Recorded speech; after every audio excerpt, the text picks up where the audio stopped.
Hola hermanos, llegamos a la tercera parte de nuestro estudio enfrentando los problemas.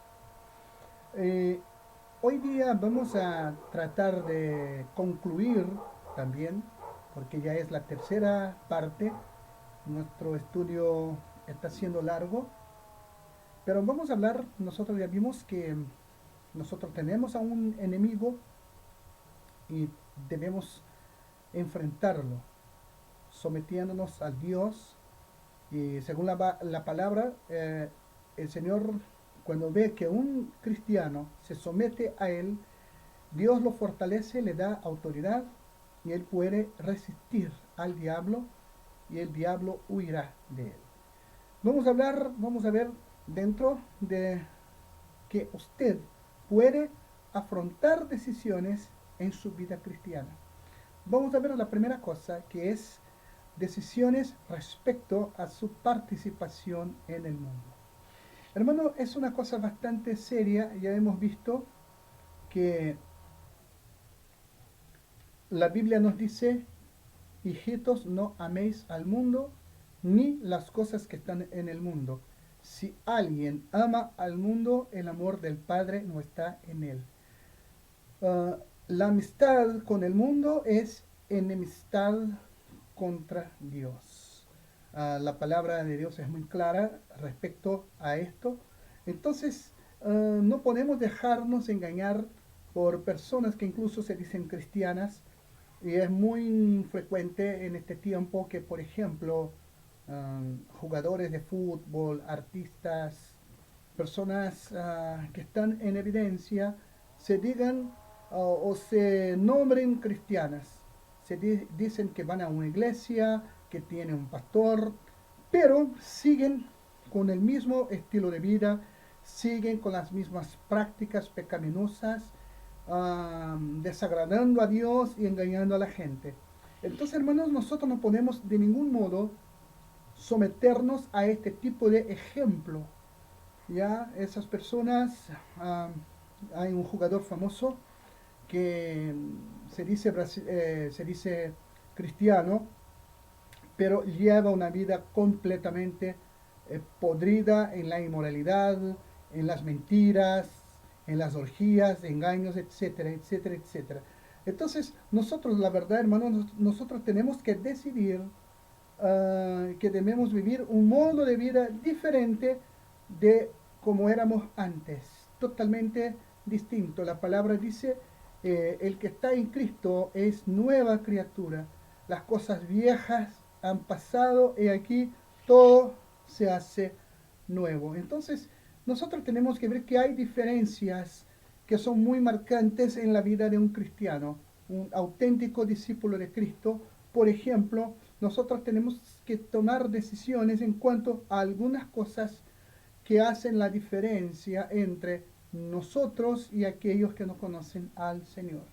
Por ejemplo, tenemos una lista, voy a nombrar algunas nomás debido a nuestro tiempo, pero ustedes pueden leer después.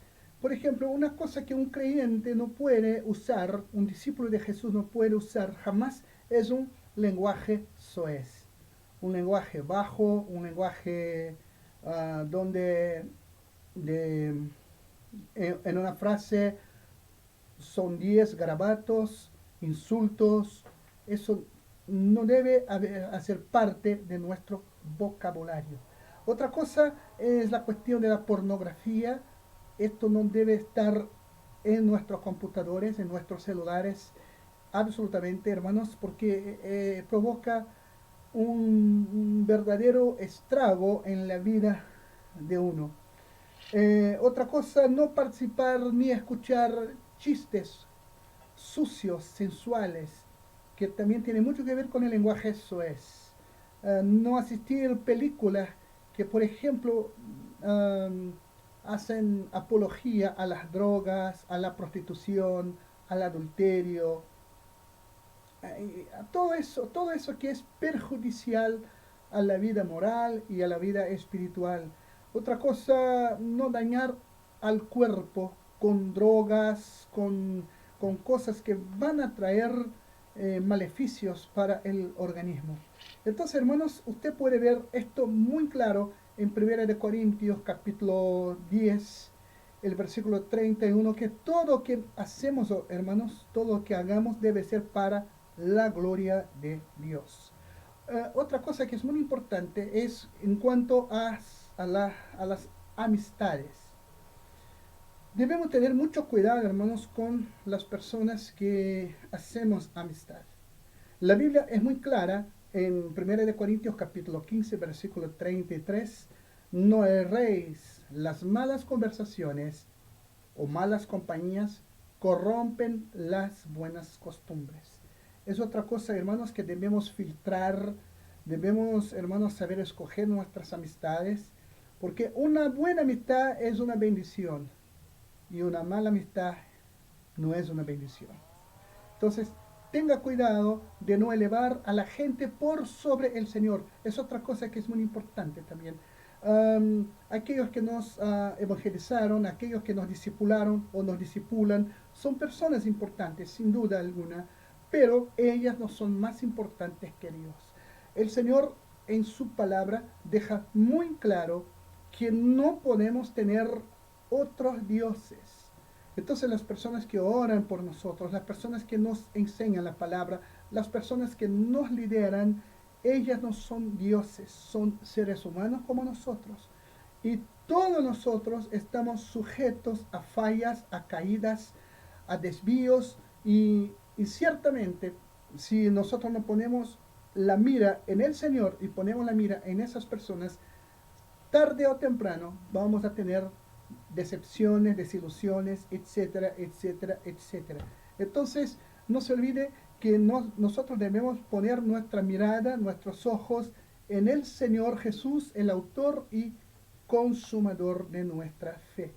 Hay otra cosa, otro enemigo que nos afronta mucho, pero ahora adentro, la carne. Es otro gran peligro, hermanos. La carne es la naturaleza pecaminosa que permanece en el creyente, lamentablemente. Ya el Hijo de Dios tiene una nueva naturaleza al nacer de nuevo, y damos gracias a Dios por eso, pero aún conserva la vieja naturaleza. Gálatas capítulo 5, versículo 17 nos dice que porque el deseo de la carne es contra el espíritu, y el del espíritu es contra la carne, y estos se oponen entre sí para que no hagáis lo que quisierais. Gálatas capítulo 5, versículo 17. Si nos vamos a los versículos 19 y 20, vamos a ver una lista de cosas que desagradan a Dios. Usted, por favor, vea en su Biblia Gálatas 5, de 19 a 21. Hay una lista larga, incluso, que habla de borrachera, de fornicación, de tantas cosas, hermanos, que realmente asustan. Pero estas cosas son identificadas como las obras de la carne. Ahora, en los versículos 22 y 23, el apóstol Pablo habla sobre el fruto del Espíritu. Y el fruto del Espíritu debe prevalecer en nosotros. Ya, él está compuesto de 9 elementos: el amor, el gozo, la paz, la paciencia, la benignidad, la bondad, la fidelidad, unos llaman fe, pero llamo yo fidelidad, la mansedumbre y la templanza. Entonces, estos 9 aspectos del fruto del Espíritu en la vida del creyente se pueden clasificar en 3 secciones. Es muy interesante. Hay 3 secciones. Vamos a la primera. Nuestro hombre interior tiene que ver con nuestro hombre interior. Hay frutos que tienen que ver con el hombre interior, que son ellos: amor, gozo y paz. Estos 3. El segundo, digamos, la segunda sección habla de nuestra relación con otras personas, con el prójimo. Habla de la paciencia, de la benignidad y de la bondad. Entonces, nuestra relación hacia afuera. Y la tercera es de nuestra relación con Dios.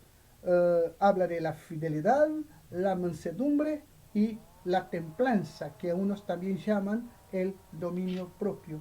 Entonces, hermanos, el apóstol Pablo dijo en Gálatas 5:16 que si nosotros andamos en el Espíritu, observen, nos manda, Gálatas 5:16, nos manda que si queremos andar en el Espíritu, o sea, con el fruto del Espíritu manifestado en nuestras vidas, no vamos a satisfacer los deseos de la carne. Debemos darnos cuenta, hermanos, de uno de nuestros más grandes enemigos que afrontamos, nosotros afrontamos, somos nosotros mismos. El más grande enemigo que tengo soy yo mismo, lo que está dentro de mí, y nuestros deseos carnales. Entonces, es una cosa bastante importante que podamos darnos cuenta, hermanos, y esto es muy importante. Ahora, fíjese que usted encontrará problemas que lo pondrán a usted a prueba. Ya, Jesús dijo, Juan 16:33, en el mundo tendréis aflicción, mas confiad, yo he vencido al mundo. Entonces, nosotros sabemos, hermanos, que somos probados. Cuando nos presentaron el mensaje del Evangelio, la palabra de Dios es la verdad.